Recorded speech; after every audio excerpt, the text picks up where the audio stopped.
there, everyone. Welcome to the Bird's Nest Podcast. I'm Joe Donahue. Thank you so much for joining us. We will be back to regularly scheduled football programming tomorrow, Thursday, Friday, as we get ready for the Philadelphia Eagles matchup in Dallas against the Dallas Cowboys. But we're definitely in a very different and probably unexpected location today. And there's good reason for that, because today sports took on the world stage as the United Nations, which is where we are right now, met today to consider and ultimately approve the Olympic Truce ahead of the 2026 Winter Games in Milano Cortina.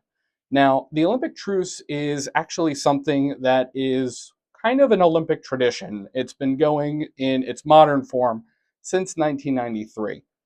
But it's something that has its roots all the way back, like many Olympic traditions, in ancient Greece, when the ancient Greeks who were participating in the Olympic Games would call an ekekaria, or a laying down of arms, ahead of the games so that Elis, the Greek city-state that was hosting the games, would not be attacked at all. So since 1993, that truce has been declared ever since by the United Nations, and the truce calls for a laying down of arms from 1 week before the opening of the Olympic Games to 1 week following the close of the Paralympic Games. Now, the resolution urges all member nations of the United Nations to observe the Olympic truce, and it also calls on them to allow for athletes and other people who are affiliated with the Olympic Games safe passage, so that way they can participate in the games free from any kind of disturbance or any kind of issue that would prevent them from participating. It also commends the IOC for and urges member nations to utilize sports as a call for peace, for dialogue, and for reconciliation. IOC President Kirsty Coventry spoke to member nations about the truce's importance, which goes into effect ahead of the Winter Games on January 30th, 2026. Around the world, conflict and division continue to cause untold suffering. In such a world, sport, and the Olympic Games in particular, can offer a rare space where people meet not as adversaries, but as fellow human beings. When athletes come together, they do not see nationality, religion, or background. They see one another as fellow athletes. They compete fiercely, yet they embrace as friends, united by the same hopes and dreams. They respect the sacrifices that each of them has made simply to reach the starting line. Now, the truce had 165 co-sponsors this year, which is the highest that it's been since the 2014 Games in Sochi, Russia.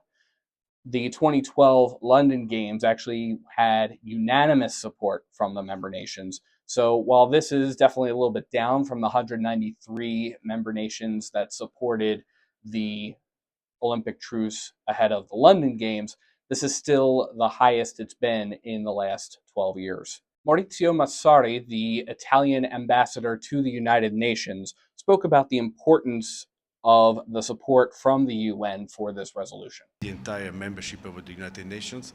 We're also very proud that we collected a very high number of co-sponsors, 165. And these numbers show that the spirit of unity and dialogue is still alive here at the UN. And so we sent today a signal of hope to the entire world that there is a room for dialogue, cooperation in a moment which is very difficult for the international community with many conflicts ongoing. Now, prior to the passage of the resolution, the members of the United Nations and the representatives that the member nations sent spoke about many of the same themes, reiterating that sports should be separate from the influence of politics, and the ideals of the Olympic movement are in line and shared with the ideals of the United Nations that have guided it for the last 80 years since it was founded in the wake of the resolution of World War II. Many of the member nations expressed support for the IOC's expansion of women's sports in the upcoming Winter Games in Milano Cortina.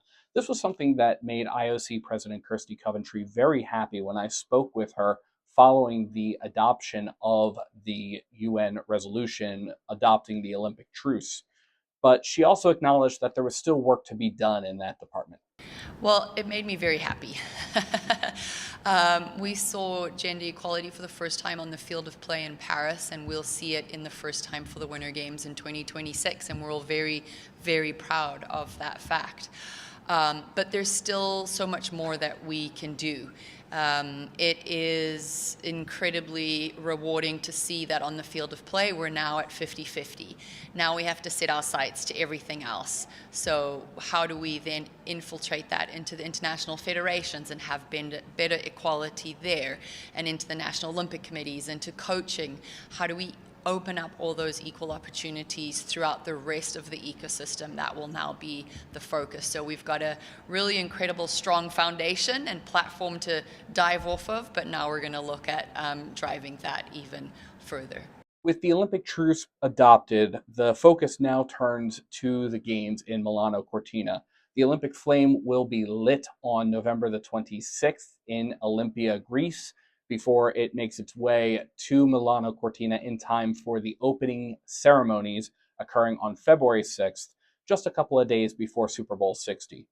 I had the chance to catch up with Milano Cortina Organizing Committee President Giovanni Malago, who says he's excited to see everything come together. For so many items, because daily, if you are the head of the organizing committee, the Foundation Milano Cortina 2026, this is the reality every day, but I can say every hour. Need to individuate which are the problems, which are the troubles, and maybe unexpected issues that are on the table. Just an example, yesterday we inaugurated with a very strong, important, huge team event, the Sliding Center in Cortina, with the Bob World Championship. And you know better than me how many words were spent about this famous, so popular Sliding Center. This is a real reason to be satisfied, but at the same time, we have to check all the other venues, and more than all, of course, we are working hard about the ceremonies. But regardless, on the world stage today, we saw an expression of the fact that sports can unite us all, and that regardless of whatever sport you're a fan of, the model is there that if you work hard and play by the rules, you can, in fact, be a champion. Something that we will see in just a few short months from now in Milano Cortina at the Olympic Winter Games. But as always, let me know what you think in the comments below, and thank you so much to everyone for tuning into the Bird's Nest podcast. You can support the Bird's Nest podcast by liking and subscribing to Bird's Nest Media right here on YouTube, as well as by sharing to your social media pages. You can also find us on SoundCloud, iTunes, Amazon Podcasts, Spotify, the Odyssey app, and iHeartRadio, pretty much anywhere you get your podcasts. Please visit birdsnestmedia.com for additional Eagles, NFL, and Olympic coverage. And if you feel so inclined to support us in a different way, helping make these kinds of trips possible where we're able to go on the road to places like the United Nations, you can find the link to our Patreon in the description below or at birdsnestmedia.com. Thank you so much for tuning in. And as always, let's go Eagles.